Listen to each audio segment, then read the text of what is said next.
Derek Carr to the Saints. Big rumor recently. This is Raider. What was the name of this channel? This is Raiders Report by Chat Sports. So this guy is a Raider YouTuber. Okay. So he knows Derek Carr. He knows the Raiders. His number one destination for Derek Carr is the New Orleans Saints. Now, a lot of people have been asking me what I think about Derek Carr. Would he be a good fit? Should the Saints go after him? Yada, yada, yada. Controversial yet brave opinion. I don't think there's very much difference between Andy Dalton and Derek Carr. Now, a lot of people are going to be like, whoa, James, hey, baby, hey, slow down with the hot takes, right? Is he an upgrade? This is what I mean by that. Is Derek Carr an upgrade over Andy Dalton? Yes. In a vacuum, yes, right? Derek Carr is younger. Derek Carr probably is physically more talented. He is, in a vacuum, he's better than Dalton. But this is how I look at quarterbacks. When you get a quarterback, or when you have a quarterback, a team is in like 4 buckets, right? Your quarterback is either terrible, you need to upgrade from, he is hindering your team. The next bucket would be, he's just average. He's just average. You're not going to win with him, but he's not bad enough to tank with either. He may get you to the playoffs, probably not. He may win 10 games, but probably not. He's not going to get you to that next level. The second bucket are quarterbacks that could. Quarterbacks that could get you to the playoffs, quarterbacks you can compete with, quarterbacks that are good. Are they Super Bowl level quarterbacks? They would need the right things to happen. And then the top bucket are the MVP level quarterbacks. The every year you're competitive, every year you have a chance to win the Super Bowl. As long as he's on your team, you got a chance. To kind of embody those buckets, I would say the top bucket is like Patrick Mahomes, Joe Burrow, players like that. The second bucket would be your like Justin Herbert, probably even like Jalen Hurts, players like that. Your Lamar Jackson when healthy. Your third bucket would be like your Derek Carrs, your Kirk Cousins, Dak Prescott. And then your fourth bucket would be like Baker Mayfield or Gardner Minshew, Davis Mills, players like that. They're just not good. They're just not good players. I have Dalton and Carr in the same bucket, that third bucket.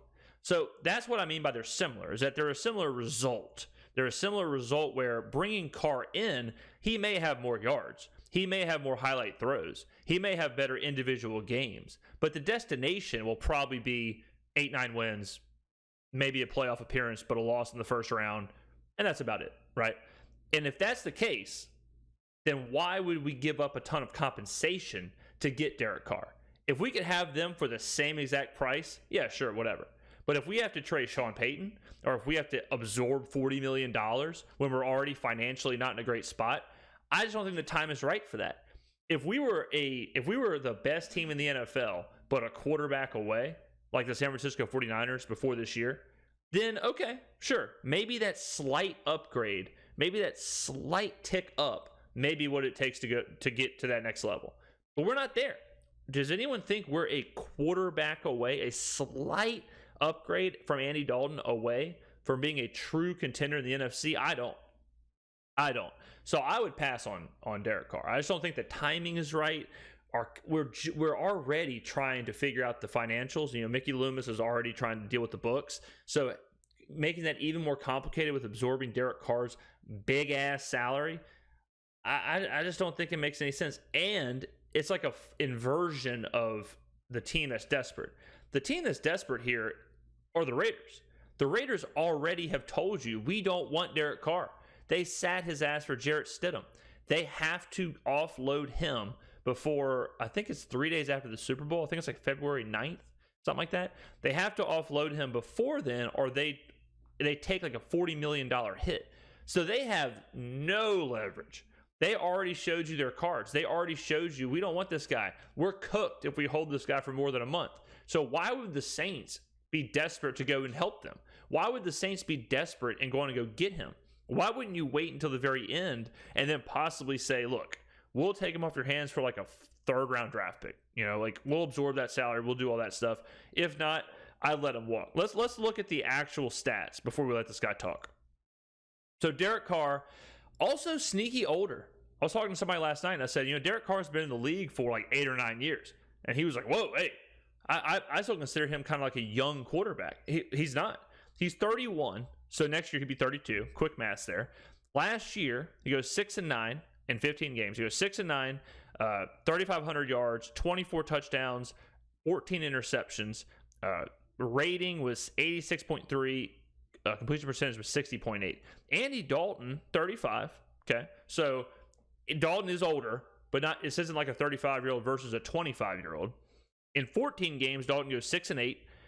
He has a 66% completion percentage, which was better. 2,800 yards, 18 touchdowns, 9 interceptions, and a rating of 95.2, which is better as well. So these are pretty similar. The touchdown interception ratio almost identical, one off. The yardage, Carr had more yards, but that's to be expected. You know, he's that's just more of their offense, I guess. He threw it 502 times. Dalton threw it 378. So the yards are to be expected. The fact that the touchdowns are that close with that discrepancy is kind of wild as well.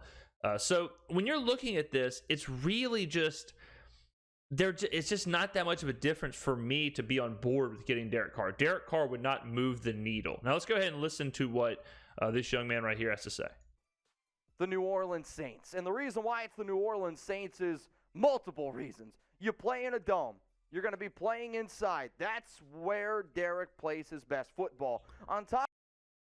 So I'd be remiss to mention Carr has a no trade clause, so he can veto certain teams. So they can't just trade him to anybody. So he will have a say in this. The Raiders want to get rid of him.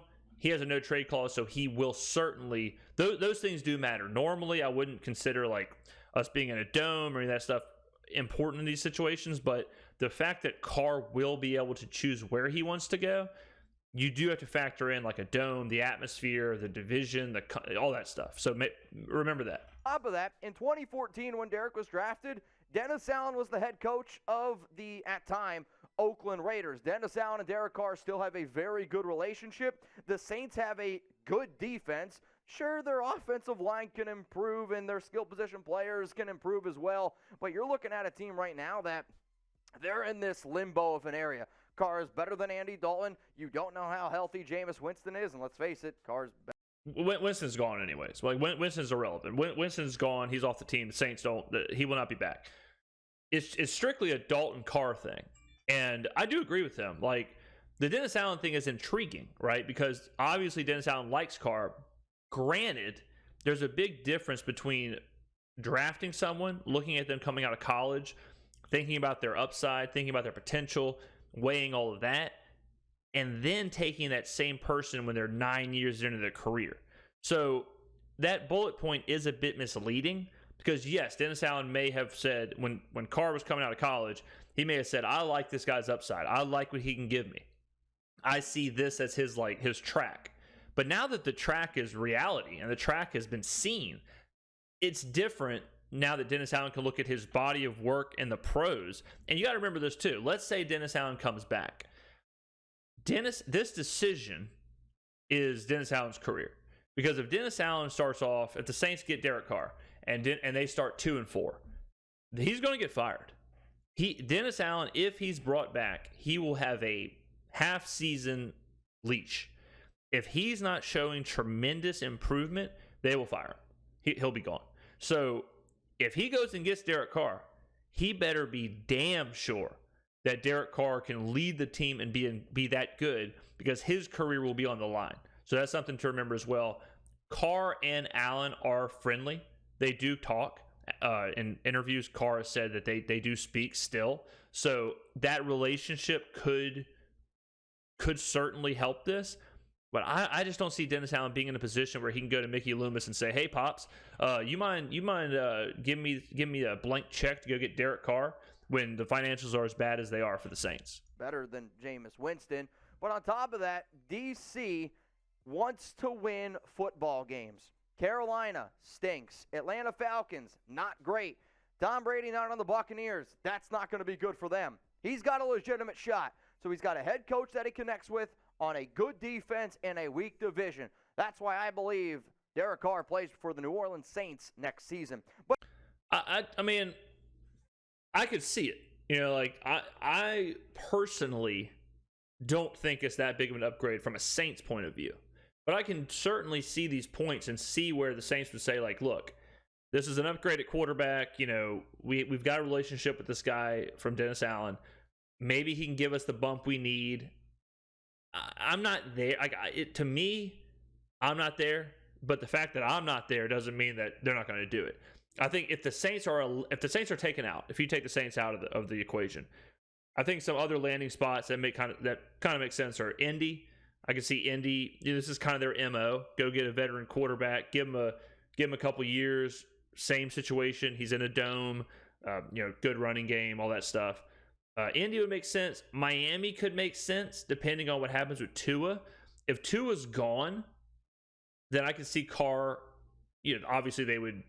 They're one of those teams that a slight upgrade in quarterback, and he's a huge upgrade over like a Skylar Thompson or even like a Teddy Bridgewater. So I can see Miami going for that.